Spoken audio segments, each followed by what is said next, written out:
Breakfast. Halo, selamat pagi pendengar dan juga netizen dimanapun Anda berada. Senang sekali saya Berry Hamzah kembali bersama Anda dalam program Power Breakfast. Dan narasumber kita pagi ini adalah pegiat yang sangat sibuk pastinya. Karena selain menjabat sebagai Ketua Umum Ikatan Alumni Universitas Indonesia atau ILUNI UI, beliau ini juga ternyata menjabat sebagai Ketua Bidang Koordinasi Relawan Satuan Tugas Penanganan COVID-19 atau Satgas COVID-19. Bahkan di awal minggu di bulan ini, beliau bersedia juga membagikan tips dan inspirasi dalam mengisi kegiatan di pagi hari dan kehidupan sehari-hari. Beliau adalah Andre Rahadian, Ketua Umum Ikatan Alumni Universitas Indonesia ILUNI UI dan Ketua Bidang Koordinasi Relawan Satuan Tugas Penanganan COVID-19 Satgas COVID-19. Halo Pak Andre, selamat pagi Pak Andre. Selamat pagi Bang Berry, apa kabar? Kabar baik Pak Andre. Pak Andre mohon dinyalakan kameranya boleh Pak Andre? Karena kita live Oke. juga di YouTube-nya El Sinta Pak Andre. Oh siap. Terima Oke. kasih. Nah ini lebih keren nih Pak, kelihatan Pak. Kelihatan ya. Iya. Apa kabar Pak?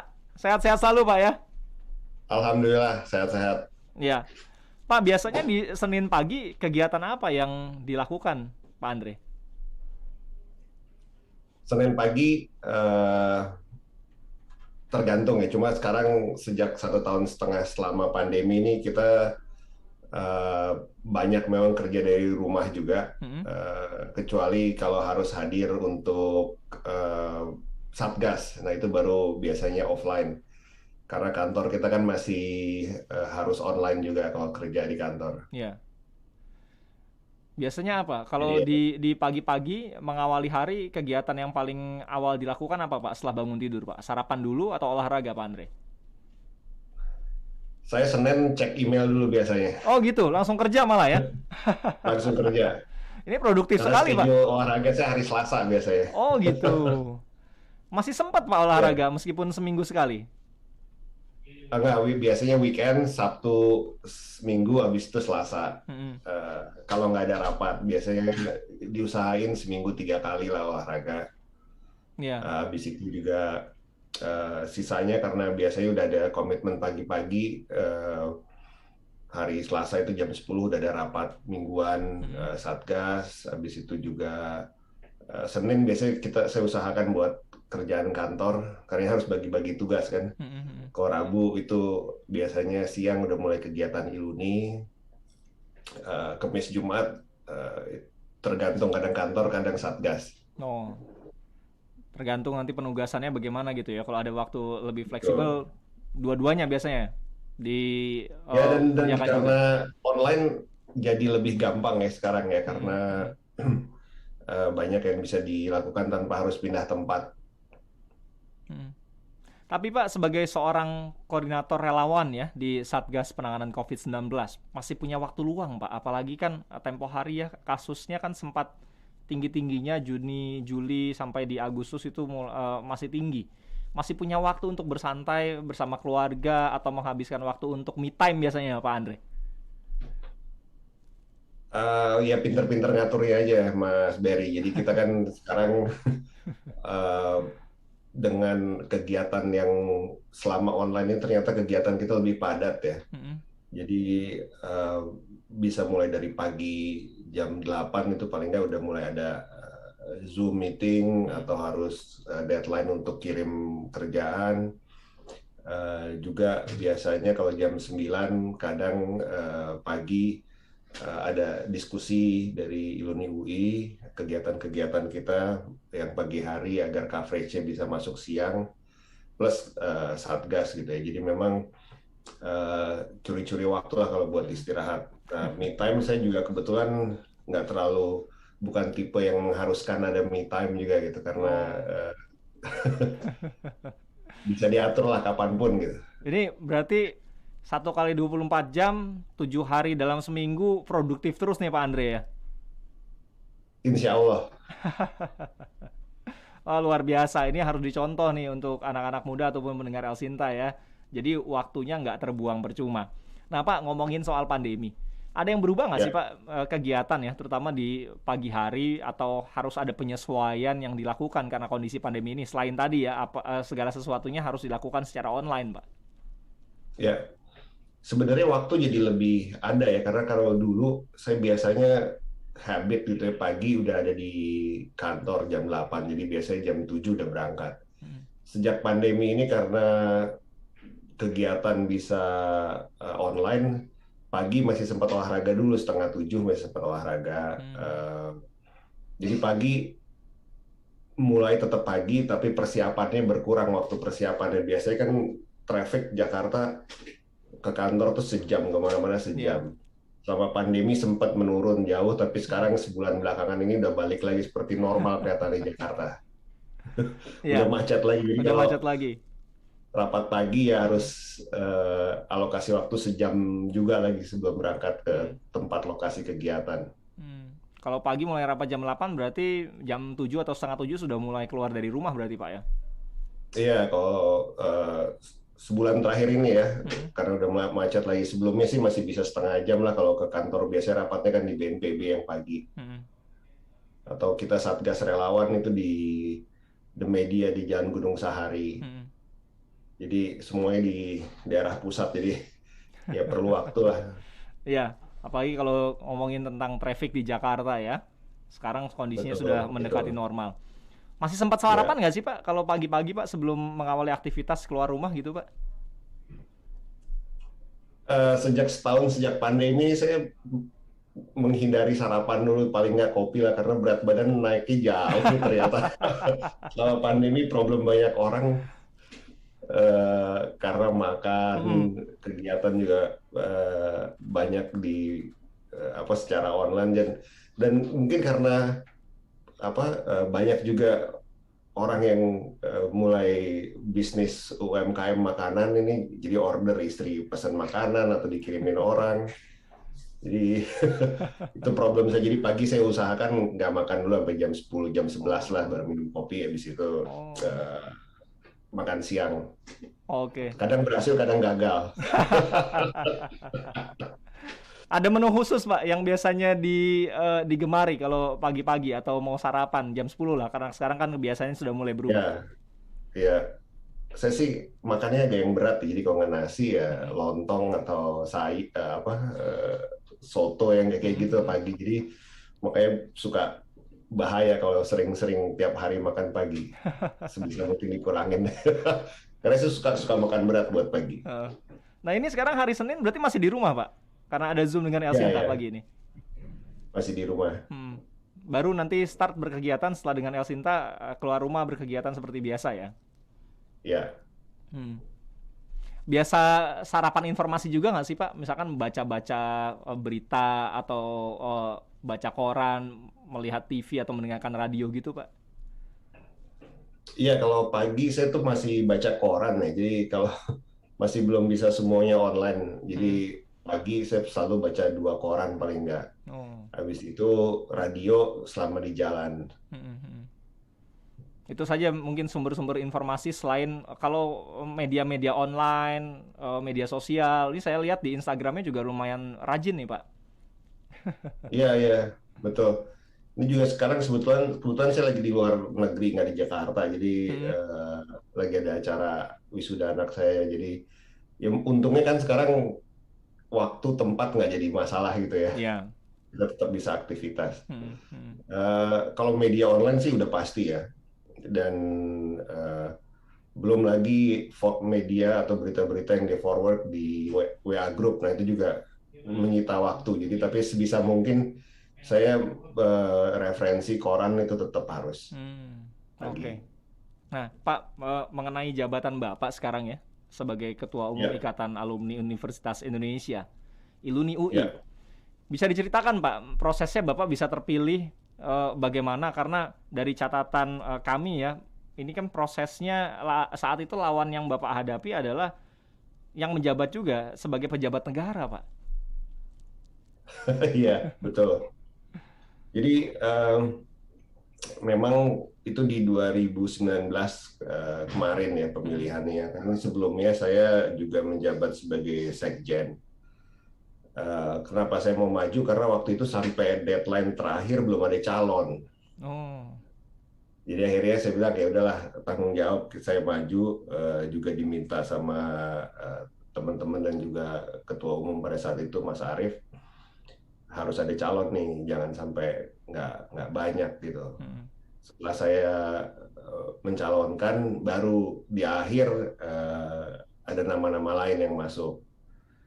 Jadi memang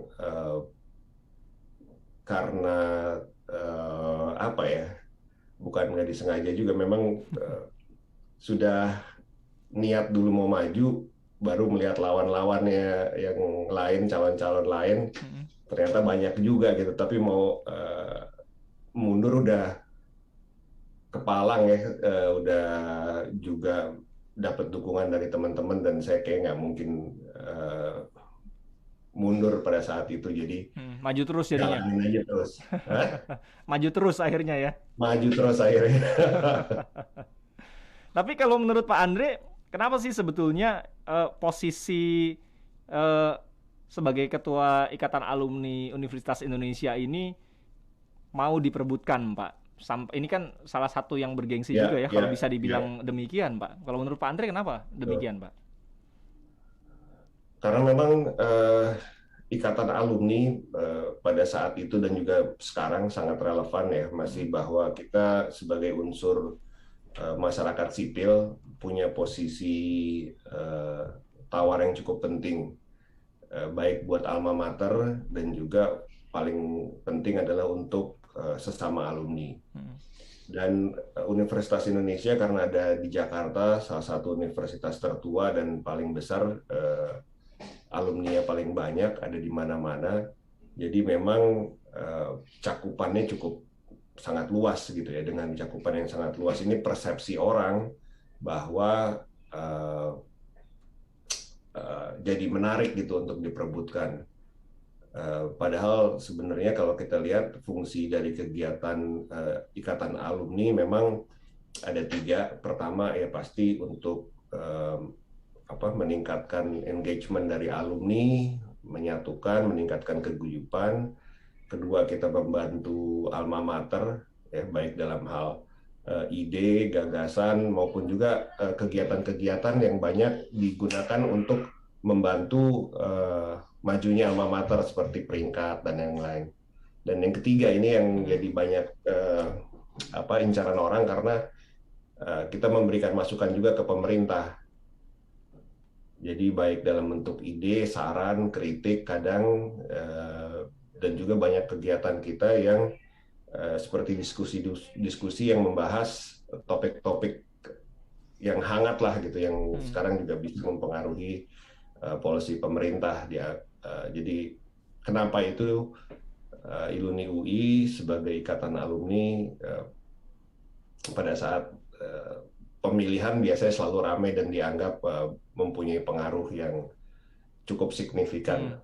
Ini seperti jabatan politik juga ya pada akhirnya, Pak ya? Sebenarnya sih enggak, ini jabatan sosial ya. Kalau politik kan dia punya real power, kalau kita kan powernya hanya mengajak gitu ya, mengunggah. Tapi pengaruhnya luar biasa loh, Pak.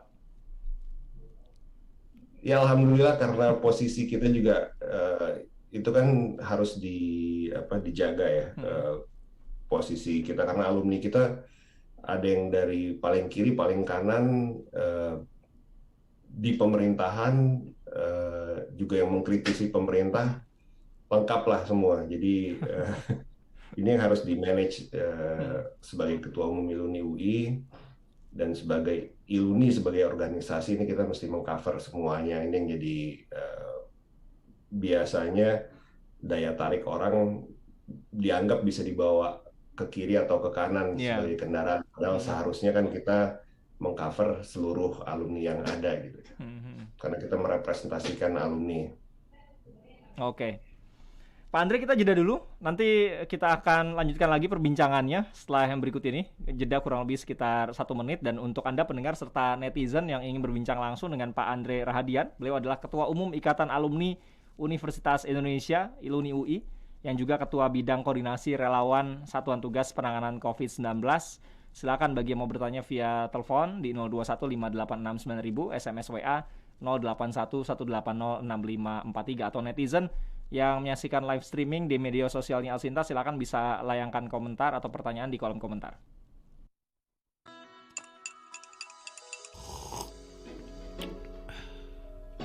Power Breakfast.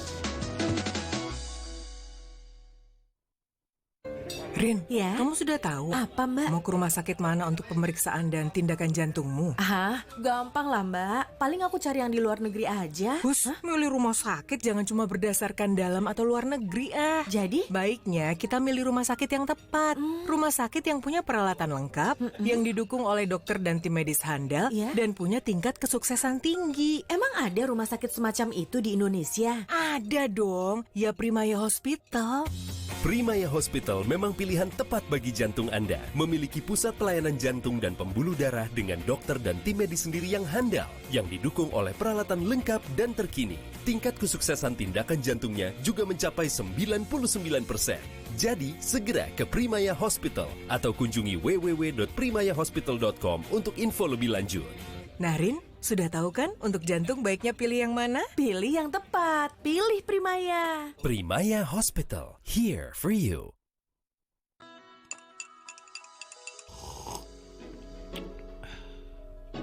Power Breakfast.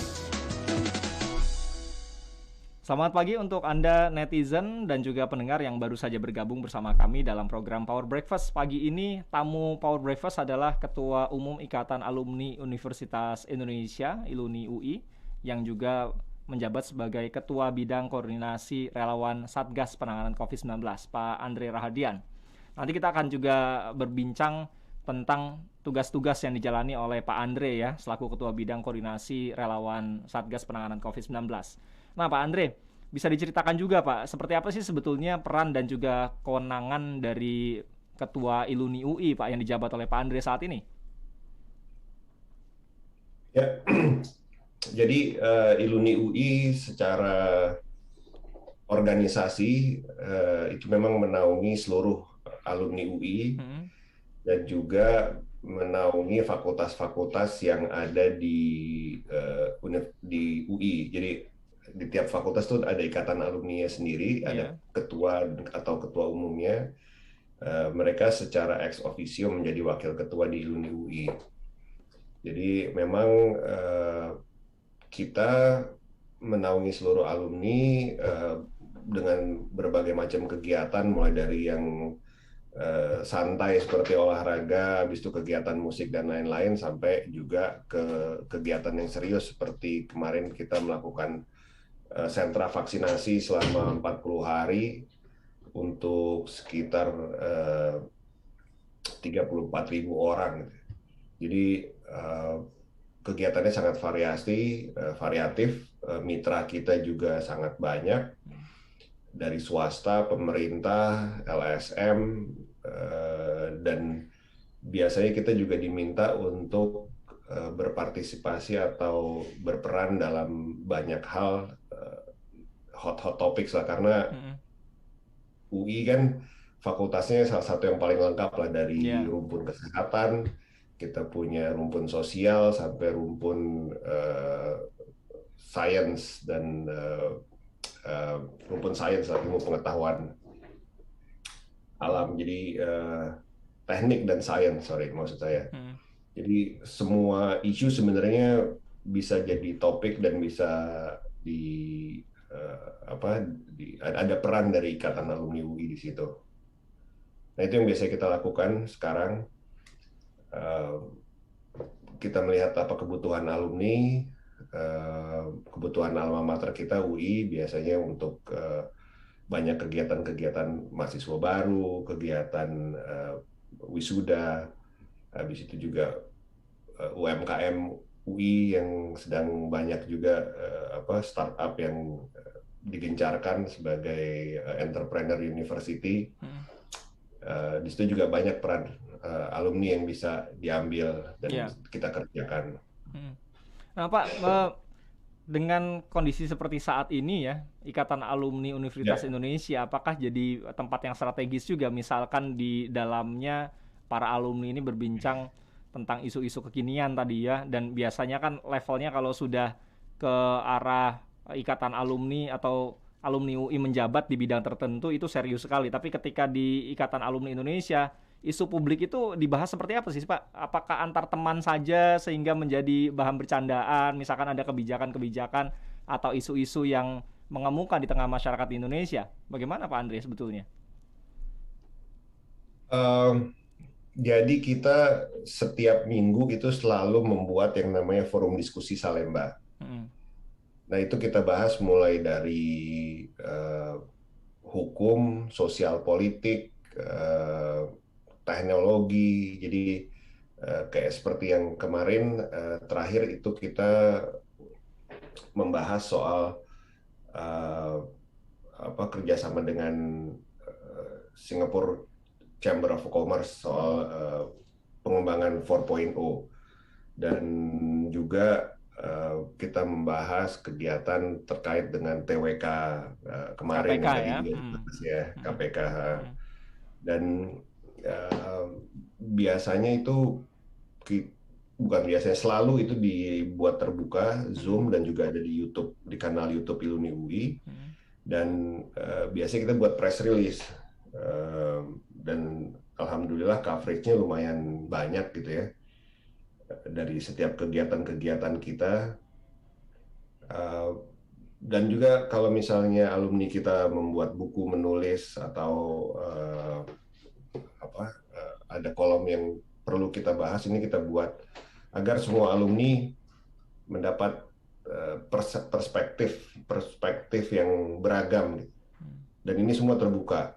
Selain itu juga kita punya platform digital UI Connect. Di situ ada 157.000 alumni yang terdaftar dan sudah aktif. Dari memang kita total sih ada jauh lebih banyak, 450.000 alumni yang terdaftar. Tapi di sistem UI Connect sendiri ada separuh, sekitar 150 ribuan. Nah ini banyak diskusi-diskusi yang aktif, dan media juga biasanya mengambil isu-isu yang kita bahas. Dan Iluni UI polisinya adalah kalau kita membahas isu, selalu kita undang yang pro maupun yang kontra, yang mendukung maupun yang menentang, termasuk juga pihak yang jadi stakeholder.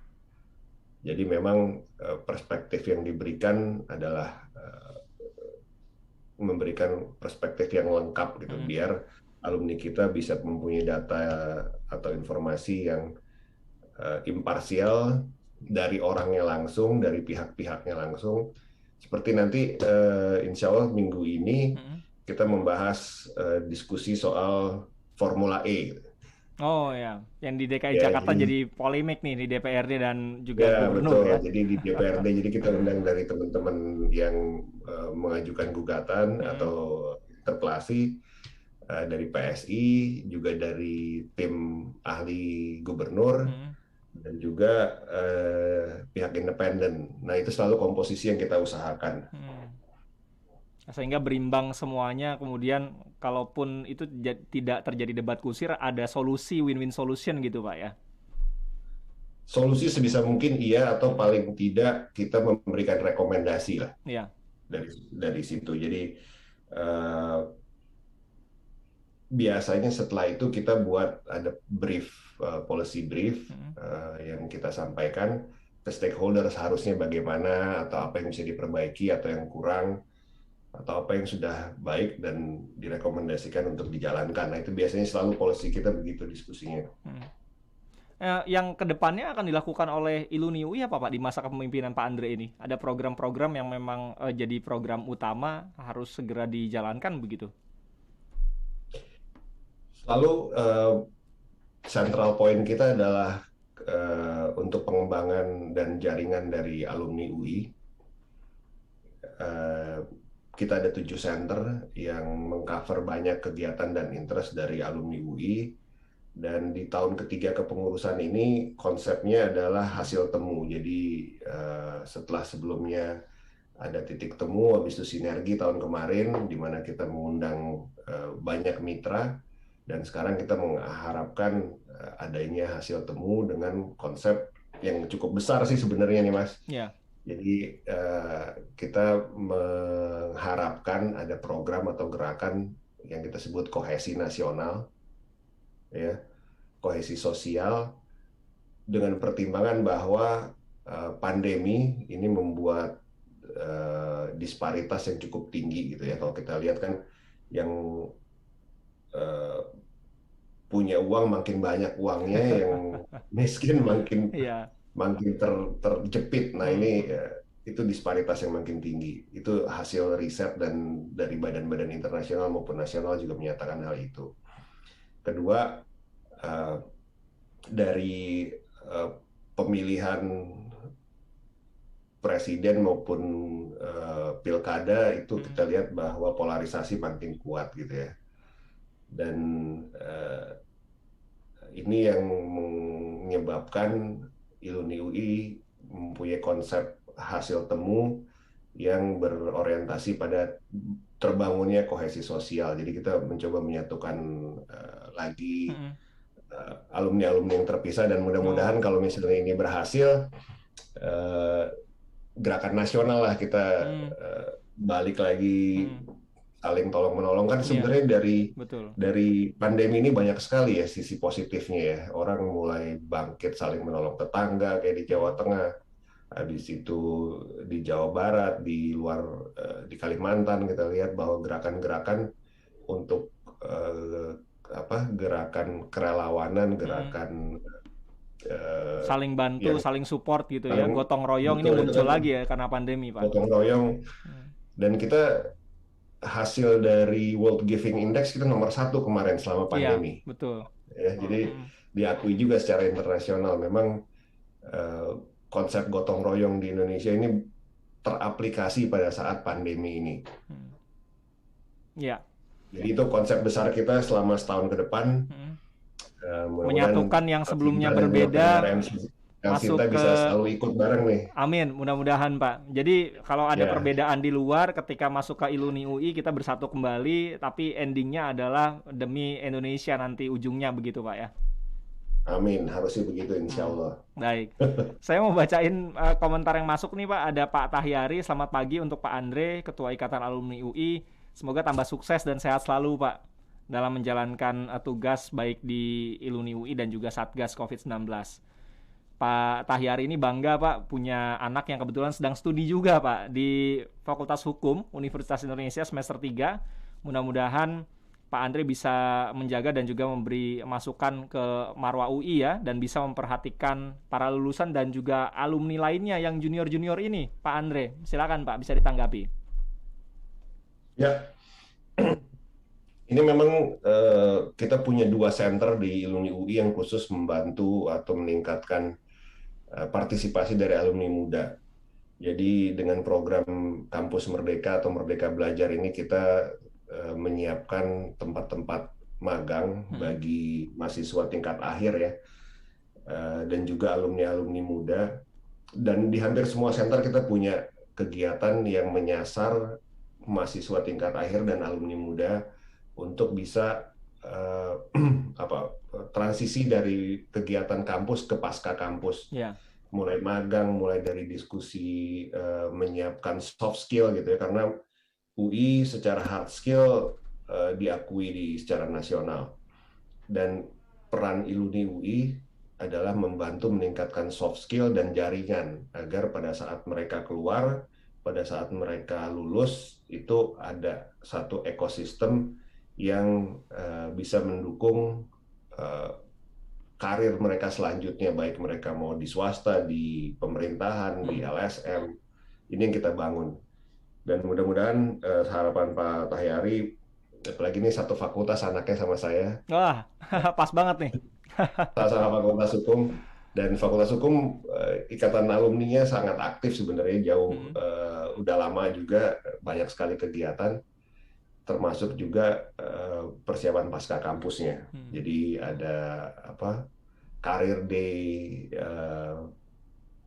yang menyiapkan juga dan mengajak semua pihak, termasuk di mana perusahaan atau lembaga di mana alumni ada, untuk kembali ke kampus, gitu. Membantu baik dari segi keilmuan maupun juga kesempatan kerja. Ini yang saya lihat bahwa kebutuhan alumni muda konsentrasinya ke situ.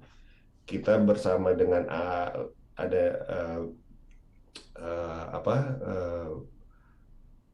organisasi dari alumni yang ASN itu juga kita ajak untuk menyiapkan tes-tes apa yang dibutuhkan oleh ASN untuk naik peringkat, naik atau penerimaan ASN yang juga kita siapkan. Wah, ini luar biasa. Jadi anaknya Pak Tahyari nanti bisa ikut join ya beberapa program tadi. Oke, kita ke telepon dulu ya Pak Andre. Ada Pak Parulian Silitonga di Sumatera Utara. Halo Pak Parulian. Waalaikumsalam. Agak putus-putus nih teleponnya Pak Parulian. Tapi boleh dicoba Pak. Silakan Pak. Ya. Oke Pak Andre, selamat pagi Pak. Selamat pagi. Ya. Salam sehat juga Pak. Ya, kebetulan saya orang tua ya. Juga alumni dari magister dari IPB Pak ya, Bandung. Tapi anak saya di IPB. Cuma bisa dipersingkat Pak, Pak Parulian, mohon maaf karena suara teleponnya Pak Parulian agak putus-putus ini Pak. Ya, mohon maaf. Silakan Pak. Iya. Ini ada Dharma perguruan tinggi Pak ya. Ada tanggung jawab untuk pengabdian masyarakat, untuk penelitian. Kan biasanya kan hak cipta, hak pikir, hak itu kan ditemukan oleh siswa ya, dan ada pengakuannya, dan hak cipta itu hak paten ya, jangan sampai dibeli oleh orang dan di ini. Itu Bapak melihat di konsep Iluni ini, ke dunia kampus lah yang negeri ini udah sejauh mana Pak ya takarannya gitu. Kaitan dengan Pak Jokowi bilang kan kebersamaan. Ya, agak putus-putus Pak Parulian. Kami kurang bisa menangkap. Iya, oke. Yang kedua Pak, bagaimana Bapak dengan Oke, kami cukupkan saja. Mungkin Pak Parulian bisa WA aja Pak ya, karena agak putus-putus nih, kurang terdengar nyaman ya, untuk bisa menangkap apa yang dimaksudkan oleh Pak Parulian. Nanti khawatir Pak Andre juga tidak bisa menjawab dengan tepat nantinya. Tapi paling tidak tadi soal kira-kira saya bisa tadi poinnya ditangkap Pak. Ya. Oke, silakan Pak, mungkin bisa ditanggapi Pak Andre. Nanti sambil saya minta juga Pak Parulian untuk WA secara lebih lengkap apa yang ingin ditanyakan. Ya. Silakan. Terima kasih Pak Parulian.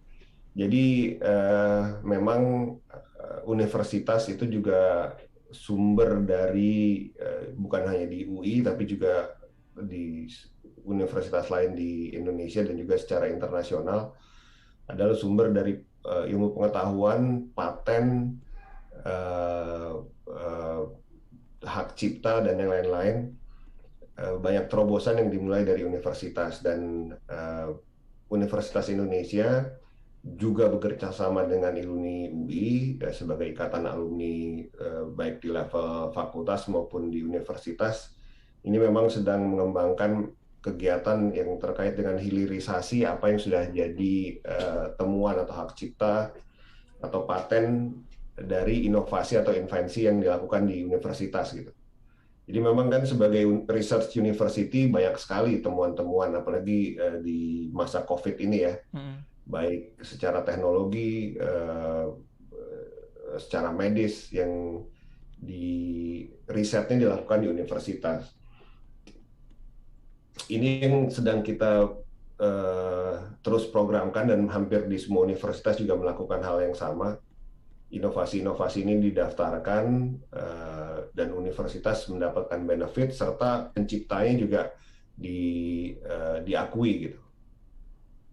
Sehingga mendapatkan, jadi kan kita sebenarnya lihat bahwa ini kalau dia risetnya dilakukan atas nama universitas, memang universitas yang mendapatkan hak ya untuk mendaftar dan juga benefitnya. Tapi ada kesepakatan antara inventor atau penemu dengan universitas mengenai benefit yang ada, dan juga recognitions atas temuan-temuan mereka. Ini yang terus dijalankan, Mas. Jadi Iluni UI memang juga mendukung kegiatan-kegiatan seperti ini, yang mendukung alumninya, juga termasuk dosen ya.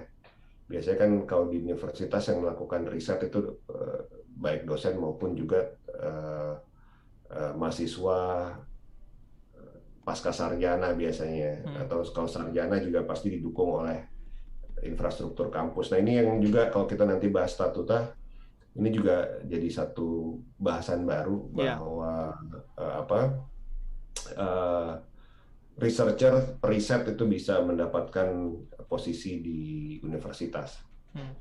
Ini karena tadi sudah disinggung untuk Pak Parulian tadi. Ini sudah disinggung juga nih oleh Pak Andre tadi tentang statuta UI ya. Ini kan sedang timbul pro kontra nih Pak.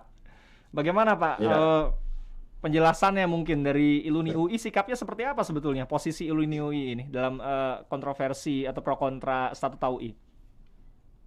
Ya, jadi kalau kami dari Iluni UI, karena yang pro kontra ini kan semua juga alumni UI dan berarti juga anggota dari Iluni. Jadi sekali lagi sama seperti banyak isu, kita merangkum atau mengajak pihak-pihak yang bertentangan ini untuk membahas secara jelas, secara gamblang posisinya masing-masing dan juga akar permasalahan. Jadi kalau kita lihat di statuta, sepanjang yang kami tahu dari Iluni, organ yang ada di UI itu kan ada 4 organ ya. Itu semua sudah sepakat untuk melakukan diskusi dan membahas mengenai isi dari statuta ini, dan juga ini yang sedang masih kita coba jembatani agar tidak menimbulkan kegaduhan lah keluar ke masyarakat, karena banyak isu-isu ini juga memang benar ada yang dianggap bertentangan dengan aturan atau undang-undang lain atau undang-undang lain di atas dari statuta yang bentuknya PP ini. Dan itu sudah disadari juga, dan ada gerakan atau kesepakatan yang akan dilakukan, dan mudah-mudahan Iluni bisa berperan mengajak semua pihak untuk membahas ini dengan perspektif bahwa ini untuk kemajuan UI. Karena biar gimana statuta ini, karena ini kan statuta paling baru ya dari banyak universitas negeri lain. Kemungkinan bisa juga jadi rujukan dari buat universitas lain nantinya. Sudah berkirim surat juga Pak ke Pak Presiden, Pak Jokowi? Enggak, belum. Itu para guru besar dan teman-teman yang lain, alumni, kita belum. Secara kelembagaan Iluni belum ya? Secara kelembagaan kita posisinya adalah mengajak semua pihak untuk mendiskusikan ini secara terbuka dan membicarakannya, karena kami yakin bahwa isi statuta itu nggak semuanya jelek, nggak semuanya melanggar aturan, dan ini yang harus dibahas pasal per pasal. Jadi mudah-mudahan ini berjalan lah, bahwa sudah mulai ada persamaan pendapat dan mulai mendekatkan perbedaan. Jadi itu posisi kita Iluni. Tapi saya rasa dalam waktu dekat kita akan menyampaikan juga kegiatan-kegiatan UI, kegiatan Iluni UI untuk terkait pro kontra statuta ini. Jadi kalau diskusi-diskusi sudah kita lakukan juga ke pihak-pihak yang ini yang berseberangan ya. Mudah-mudahan bisa dibahas, karena memang ini sudah berdampak juga ke kegiatan belajar mengajar, tapi sudah ada beberapa terobosan juga karena kesepakatan dari pihak-pihak yang sebelumnya mungkin agak berseberangan gitu, Mas. Ya. Baik. Kita tinggalkan tadi tentang statuta UI dan Iluni UI nih Pak. Sekarang ke penugasan yang ada di Satgas Pak. Ini kan saat ini kasus COVID-nya sedang mengalami penurunan. Apakah itu artinya tugas relawan COVID di bawah COVID-19 ya, di bawah kepemimpinan Pak Andre ini jadi kurang Pak, jadi berkurang pada akhirnya? Bagaimana sebetulnya Pak Andre? Eh, Kalau berkurang sih enggak ya Mas ya. Jadi justru ini eh, perubahan dari sebelumnya kita memang banyak melakukan penanganan dari segi medis. Sekarang beralih ke kegiatan sosialisasi dan edukasi serta mengingatkan pelaksanaan prokes. Karena kan kita tahu sendiri bahwa di luar varian-varian ini masih banyak hal-hal baru gitu ya, ada varian baru terus. Sehingga kewaspadaan dari pemerintah, jadi kita menyiapkan infrastrukturnya untuk bisa sosialisasi secara lebih masif ke masyarakat, mengingatkan bahwa memang ini melandai, iya, alhamdulillah, tapi pandemi belum selesai. Jadi kalau kita lihat di Jakarta sekarang udah mulai macet lagi, aktivitas di luar negeri, Bali udah mulai penuh lagi. Baik, PON juga kita sudah lakukan pembukaan kemarin, berjalan lancar, dan dari relawan bergerak sangat masif di Papua juga dan di hampir semua provinsi, dibantu oleh BPBD setempat, Satgas daerah, untuk tetap mengingatkan ya, kerumunan harus dihindari, penggunaan masker itu menjadi hal yang sangat penting. Kejadian di Juni-Juli kemarin itu jangan sampai terjadi lagi biasanya kan yang ditakutkan adalah tiap-tiap libur panjang ya. Ya, akhir tahun ini sudah mulai diwaspadai nih Pak. Akhir tahun ini kita sudah mulai mewaspadai varian-varian baru.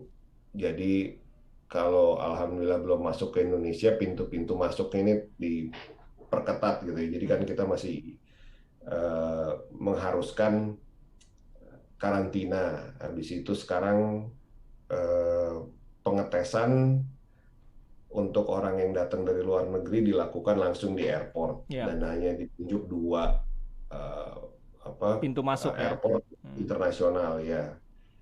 Jadi mudah-mudahan ini bisa dikontrol, dan persiapan tracing ini berjalan terus gitu Mas. Jadi untuk meningkatkan tracing, pelatihan dari relawan terus berjalan. Kita sendiri baru selesai melatih di 4 provinsi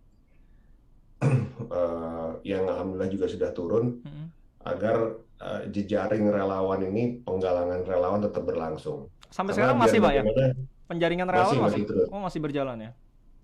Masih berjalan karena ini kesempatan kita. Sebelumnya kita melakukan secara online, dan karena PPKM ya, dan sekarang sudah mulai kita lakukan secara offline sehingga kita bisa ketemu langsung relawan juga, pelatihan berjalan dengan protokol kesehatan, dan yang paling penting informasi yang diterima relawan itu sama, seragam, dan yang terbaru, serta jejaring ya. Jadi kalau ada relawan ada kebutuhan apa, mudah-mudahan kita bisa support, atau ada input dari relawan, karena relawan ini kan anggota masyarakat semua ya. Dia sebagai bagian individu tapi juga anggota dari ormas-ormas atau organisasi pemuda yang ada di seluruh Indonesia. Jadi ini yang selalu kita ingetin. Jadi BNPB kemarin menggalakkan gerakan mobil masker. Ini kita ofensif, kita melakukan gerakan pembagian masker ke masyarakat langsung ke titik-titik yang ada kerumunan. Karena memang setelah 1,5 tahun ini ternyata masih juga, atau orang sudah mulai merasa aman karena divaksin gitu ya. Penggunaan masker suka lupa, atau kerumunan dia di tempat makan yang memang buka masker, tapi juga ada orang-orang yang berkumpul di luar yang seharusnya. Ini yang juga kita ingetin terus. Nah Pak, selama pandemi ini banyak juga Pak relawan yang gugur karena mereka terpapar karena resiko mereka ini Pak, dan bagaimana sebetulnya tanggung jawab dari negara ya kepada mereka ini? Ya, kalau dari Satgas, Mas, kita yang untuk relawan yang bergerak di fasilitas kesehatan itu memang terdata. Kalau mereka wafat karena COVID atau karena kecelakaan selama tugas gitu ya. Karena mereka memang diharuskan tinggal di fasilitas-fasilitas kesehatan. Nah, untuk mereka ini, untuk tenaga-tenaga medis, relawan medis, ini kita memberikan asuransi. Oke.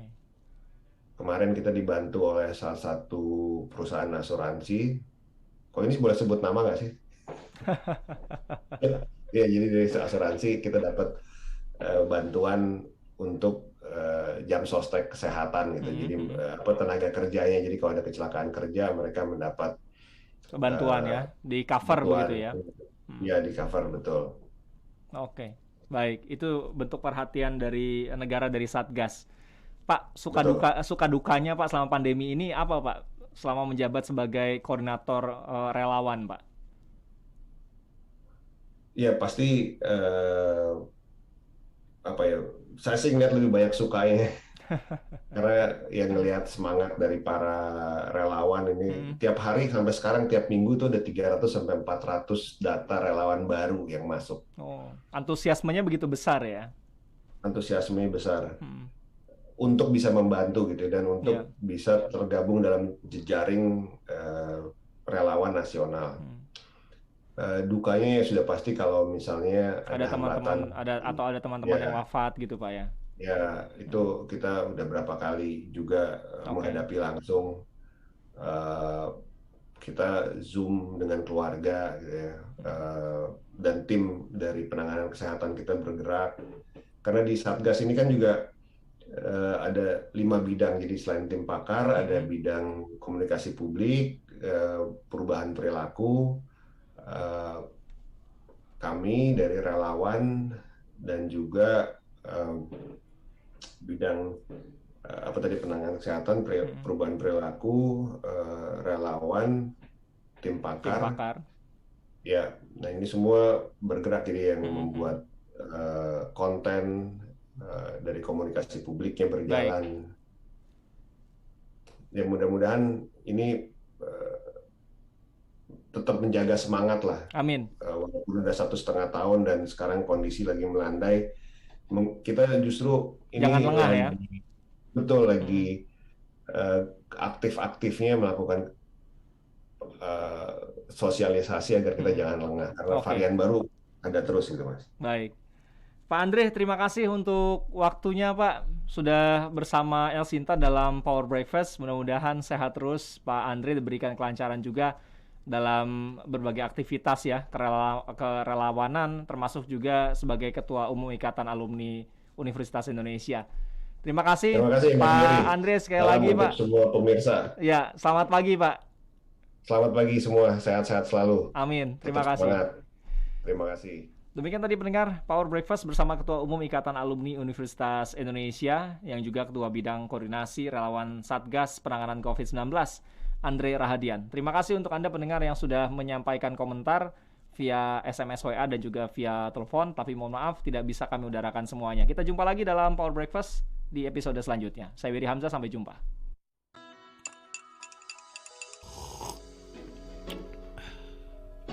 Power Breakfast.